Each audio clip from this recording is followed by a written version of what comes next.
Hello বন্ধুরা, তোমরা সবাই কেমন আছো? আশা করছি সবাই ভালো আছো। আবারও চলে এলাম নতুন একটা ভিডিও নিয়ে।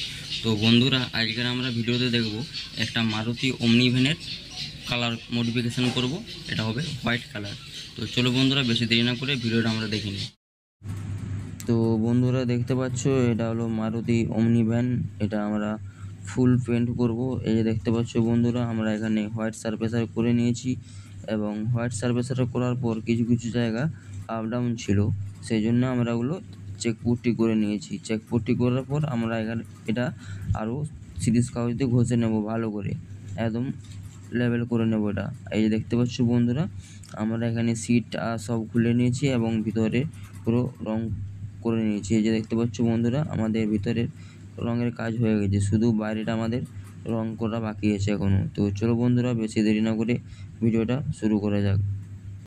ভিডিওটা দেখে যদি ভিডিওটি ভালো লাগে, ভিডিওটিতে অবশ্যই একটি লাইক করবেন, কারণ তোমার একটা লাইকে আমার উৎসাহ বাড়িয়ে দেয়। এতে কী হয়, পরবর্তীকালে আমি আরও ভালো ভালো ভিডিও তোমাদের জন্য আনতে পারি। তো বন্ধুরা, দেখতে পাচ্ছ এখানে আমাদের রঙের কাজ শুরু হয়ে গেছে। আমাদের মিস্ত্রি ভাই এখানে রং করতে লেগে গেছে। এই যে দেখতে পাচ্ছ বন্ধুরা, আমরা এখানে কম্প্রেসারের সাহায্যে স্প্রে করছি। এই যে দেখতে পাচ্ছ বন্ধুরা, এটা কি আছে, এটা সলিড হোয়াইট আছে। এটা আমাদের ডুকসন কোম্পানির রং আছে, সলিড হোয়াইট। এই রংটার সাথে হার্নার মিক্স করে স্প্রে করতে হবে। যেহেতু এটা সলিড কালার আছে, সেই জন্য এর সাথে হার্নার যাবে। যদি এটা মেটালিক কালার হতো তাহলে রং করার পরে হার্নার লেকার মারা যেত, কারণ এটাও সলিড হোয়াইট আছে, এই জন্য আমরা এটা হার্নার মিক্স করে মারবো। কেউ যদি চায় যে সলিড হোয়াইটের উপরেও হার্নার লেকার মারবো, তাহলে আমাদের রংটাকে মেটালিক বেসে বানাতে হবে।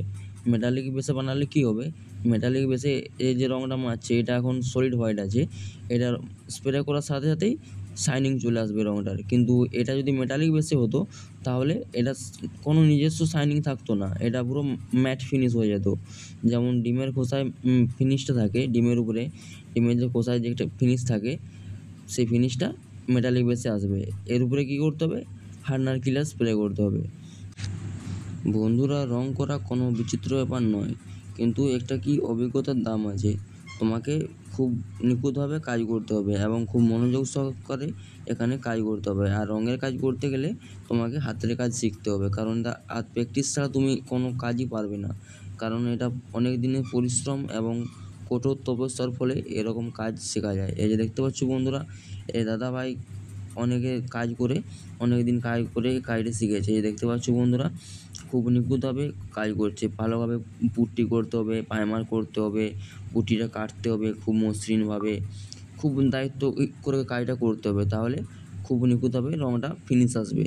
তো বন্ধুরা, আজকের ভিডিওটা অনেক লং ভিডিও আছে, তাই আমরা কিছুটা অংশ কাট করে নেব।